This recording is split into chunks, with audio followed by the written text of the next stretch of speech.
आजकल वर्मा जी की पत्नी देवकी जी केबल पर रियलिटी शोज देख देख कर बहुत कुछ सीख रही हैं। जैसे आज तो वो सुबह सुबह बेसुरे आलाप ले रही हैं। सारे गामा माँ जी, सारे गामा पा धा नी सा होता है।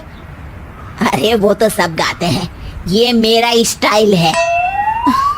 आवाज तो कम कर लीजिए माँ जी, पर्दे फट जाएंगे कान के।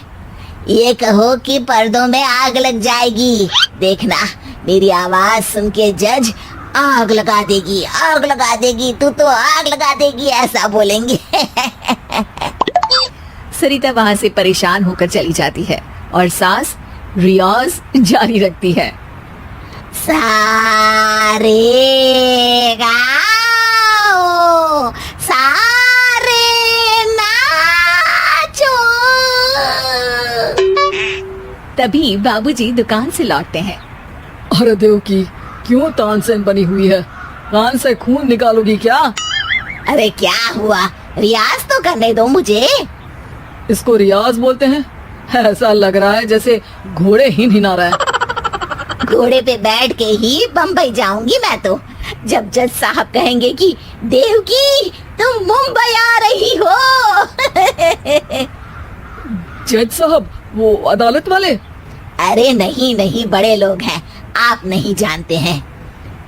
ओ मैं तो छोड़ चली अपना ये देश, बम्बई मुझे प्यारा लगे। गाना गाती हुई देवकी चली जाती है और बाबूजी अपनी सरफिरी पत्नी के इस संगीत प्रेम की चर्चा करने बहू के पास चले जाते हैं।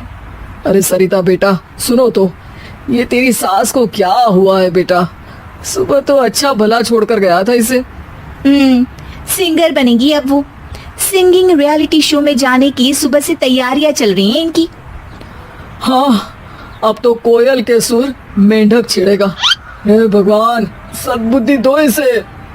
इधर बाबूजी भगवान को कहते हैं और उधर राधा रानी प्रकट हो जाती है, देवकी की मोहल्ले की सबसे पक्की दोस्त।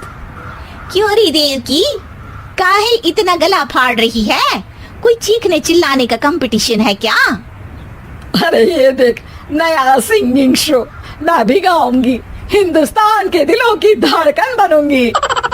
अरे इतना बेसुरा गा के दिलों की धड़कन नहीं, दिलों का अटैक बन जाएगी।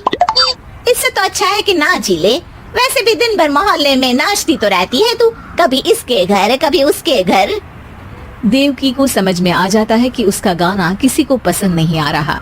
अगले दिन सरिता देखती है कि सास पैरों में घुंघरू बांध के नाच रही है। अरे माँ जी, क्या मंजुलिका बनी हुई है आज आप?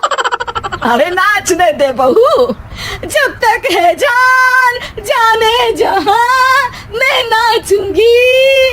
अरे माँ जी, अभी जान निकल जाएगी, इतनी जोर से नाचेंगी तो। अरे अरे क्या कर रही हो? अरे दिख नहीं रहा, डांस कर रही हो। अरे जैसी तुम्हारी हरकत है, तुमको तो नागिन डांस करना चाहिए। वो भी करूंगी, भांगड़ा भी करूंगी। देखना, जज मुझे देख के स्टैंडिंग ओवेशन देंगे। हाँ, स्टैंडिंग ओवेशन तो देंगे ही, ताकि खड़े होकर वहां से भाग सके तुम्हारा डांस देखकर। अरे कुछ ढंग की चीज करो, ये रोज क्या नया शुरू कर देती हो? सास को लगता है कि उसका डांस का सीन भी बिगड़ गया। अब वो टीवी देख के कोई और कलाकारी ढूंढने लगती है। तभी उसे टीवी पर खतरों के खतरनाक खिलाड़ी शो दिखता है, जिसमें लोग अलग अलग स्टंट करते हैं। बस देवकी को नया काम मिल जाता है। अगले दिन सुबह देवकी डंबल लेकर कसरत करने लगती है। माँ जी, ये क्या कर रहे हैं आप? अरे खरी जैसे बनकर खलबली मचा दूंगी।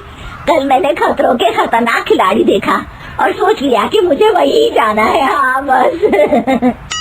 तभी वहाँ बाबूजी भी आ जाते हैं।